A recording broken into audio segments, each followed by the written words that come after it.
We don't necessarily just move through grief and then move on, but we move through this life in a new way.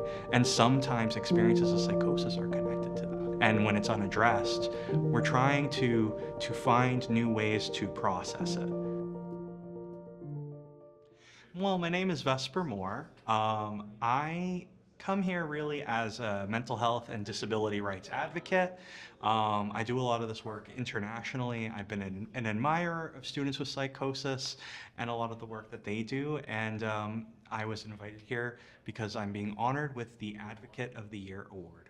The advocacy and passion really comes from some of my own experiences with psychosis as a young adult, navigating the mental health system. It also comes from some of my family's experiences. My mom was hospitalized too, and I've had several members of my family who have gone through this as well.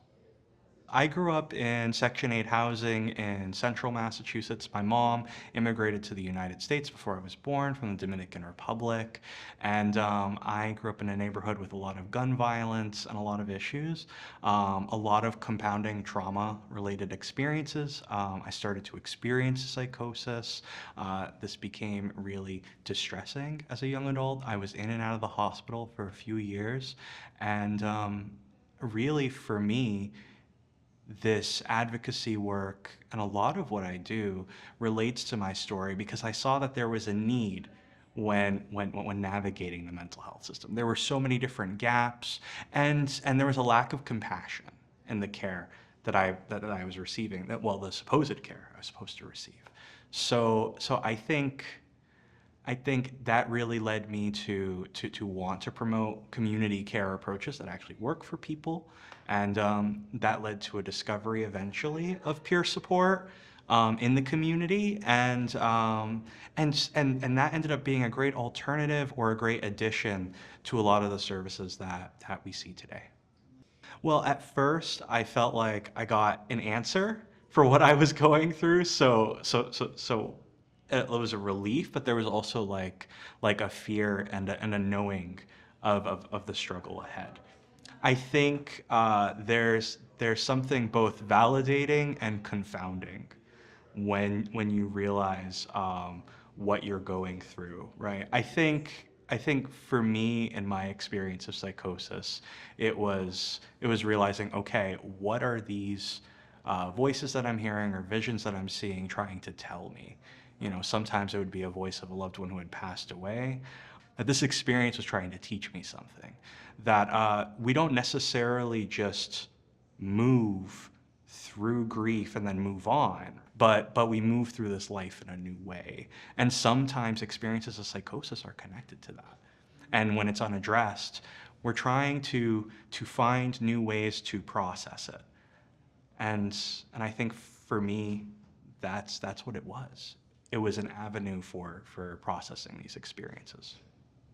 I think that there's a criminalization of people who experience psychosis, often when they're asking for help, even though we're the least likely to harm anyone.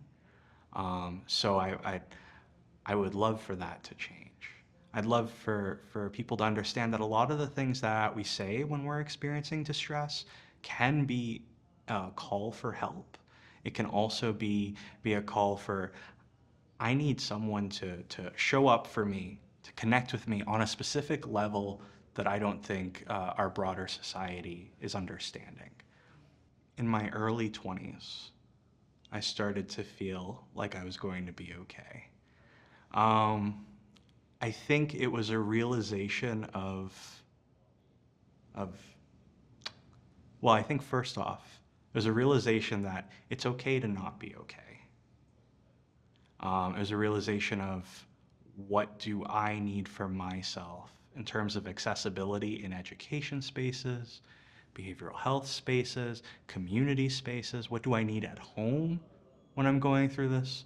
What pace do I need to move in at certain times? And sometimes it was also just like a sense of routine and home, and having these things that I needed to be able to sleep at night and not stay up. For me, a lack of sleep was a big part of this as well. So I think having certain things in a very holistic sense, understanding what I needed emotionally, intellectually, physically in my own life, right, and understanding that these things were connected. Um, I think that led to a better place. I think when we acknowledge and give ourselves the grace that sometimes things might not be okay, and we can make it through. And in a very, they often say strength-based way of viewing it, what is this experience trying to teach me? I think that reframe really helped. And it came in my early 20s. And that's not to say that I might not struggle again. Everyone does. And we should just afford each other that grace.